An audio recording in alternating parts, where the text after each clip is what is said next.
8 weeks ago, I said I was breaking up with Norwegian Cruise Line. Then I said, wait, maybe I was wrong. Because after months of increased pricing, suddenly the deals started coming back. This week, we have the missing piece of the puzzle. NCL's latest earnings call just explained exactly what happened. They pushed pricing too far. Cruisers pushed back. And now NCL needs to fill ships again. The company just admitted that their problems weren't just the economy or geopolitics. It was execution. Let's break down what they actually said, what it means for cruise prices, and whether those better deals that we've been seeing are temporary or the beginning of a real shift. First, the biggest admission. NCL said that they entered 2026 behind the booking curve. Cruise lines want a strong base of bookings months in advance. That gives them the power to hold prices firm. But if they're behind where they expected to be, they have a fire to put out. They either have to stimulate demand or get flexible on price. This explains why, out of nowhere, deals started coming back in Q2 this year. NCL wasn't being generous. The market forced their hand. Now, the second major point is NCL slashed its full-year net yield outlook. They're making less money per passenger than they planned. For 2 years, cruise lines have been bragging about unprecedented pricing power. NCL just hit the wall. They are admitted to an occupancy shortfall.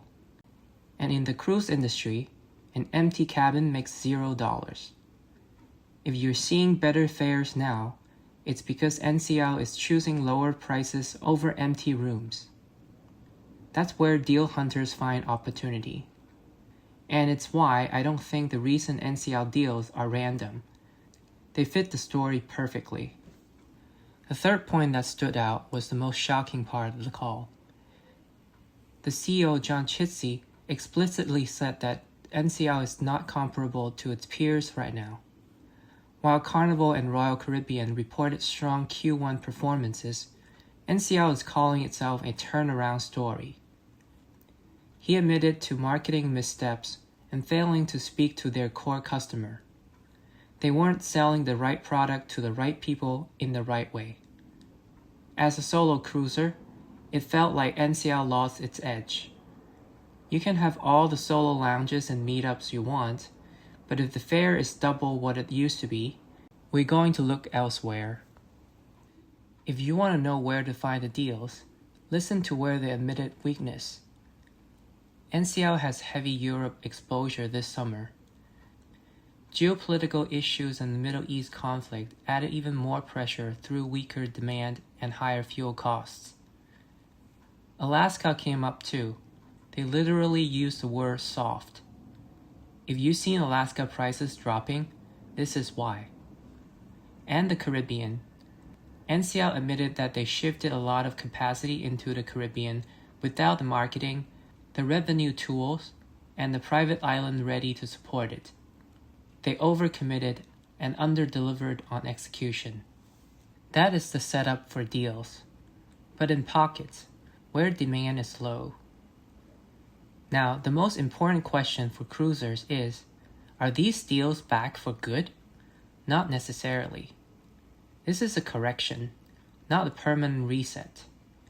NCL is still cutting $125 million in costs and streamlining their organization. They still want your money. They tested the ceiling pushed back, and now they have to rebuild demand. That means there may be opportunities for deal hunters in the near term, especially on sailings where they're behind the booking curve.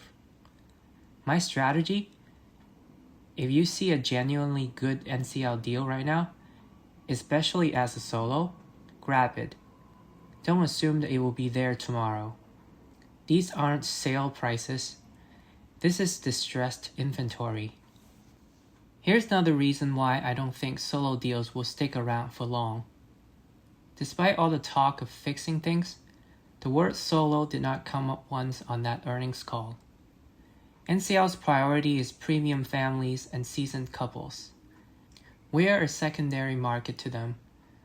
That tells you exactly where we stand in their recovery plan. So while we may see tactical solo deals return in weaker sailings, I still don't see NCL rebuilding their solo-friendly brand that once made them stand out. 8 weeks ago, I said NCL lost its value proposition. Then I wonder if I was wrong. Now I think the answer is somewhere in the middle. I'm not loyal to a cruise line. I'm loyal to value.